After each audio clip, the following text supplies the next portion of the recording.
بسم اللہ الرحمن الرحیم۔ السلام علیکم۔ یہ مبارک مہینہ یہ صبر کا مہینہ ہے۔ یہ بھوک اور پیاس کی شدت کو بندہ برداشت کرتا ہے اور صبر کرتا ہے۔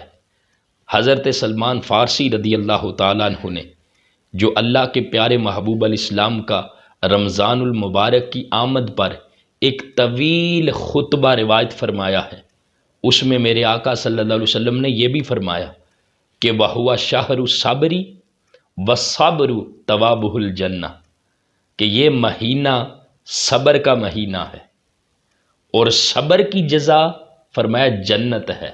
اللہ تعالیٰ اپنے بندوں کے خلوص کو دیکھنا چاہتا ہے کہ میرے وہ بندے جو 11 مہینے میری حلال کی ہوئی نعمتوں کو استعمال کرتے ہیں، کھاتے پیتے ہیں، تو کیا ایک مہینہ صرف رمضان المبارک کا کیا میرے بندے میری رضا کی خاطر صبر بھی کرتے ہیں یا نہیں کرتے؟ تو اللہ تعالیٰ اپنے بندوں کے صبر کو بھی دیکھتا ہے، اپنے بندوں کے خلوص کو دیکھتا ہے۔ تو فرمایا جو صبر کرتا ہے اس مبارک مہینے میں، حلال کی ہوئی نعمتوں کو چھوڑ کر صبر کرتا ہے، اس صبر کی جو جزا ہے وہ جنت ہے۔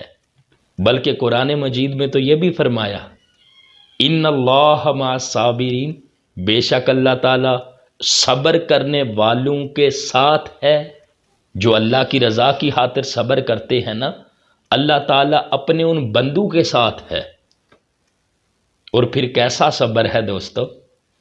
ہر قسم کی چیزیں گھر میں موجود ہیں لیکن بندہ کھاتا نہیں، گھر میں طرح طرح کے کھانے پڑے ہیں لیکن بندہ کھاتا نہیں، گھر میں مشروبات ہیں لیکن بندہ پیتا نہیں، بس صبر کرتا ہے۔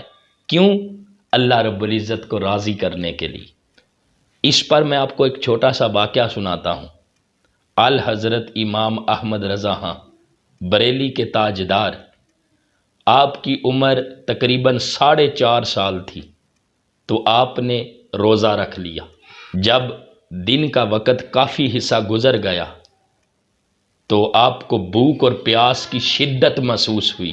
آپ کے جو جد امجد ہیں وہ آپ کو پکڑ کر کمرے میں لے گئے اور کہا بیٹا اس کمرے میں یہ ساری چیزیں آپ کے لیے رکھی ہیں، یہ کھا لو، آپ کو کوئی دیکھ نہیں رہا، یہ کھا لو آپ۔ مگر 4.5 سال کی عمر میں امام احمد رضا خاں بریلوی رحمۃ اللہ علیہ نے کیسا جواب دیا؟ جب آپ سنیں گے آپ کے سینے میں ٹھنڈ پڑے گی۔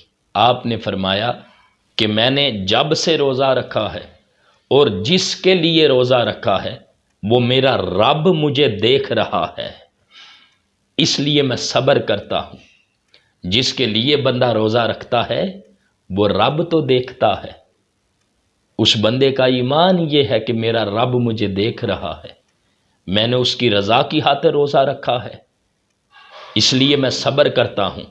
تو جو بندہ روزہ رکھ کر اللہ کی حلال کی ہوئی نعمتوں کو نہیں کھاتا، صبر کرتا ہے، تو اے بندہ خدا، اے روزے دار بندے، سمجھ لے کہ اس کی جزا اللہ تعالیٰ نے تیرے لیے جنت کی صورت میں رکھی ہے۔ اللہ تعالیٰ ہم سب کو رمضان المبارک کے مہینے کے روزے رکھنے کی توفیق عطا فرمائے اور صبر کی توفیق عطا فرمائے۔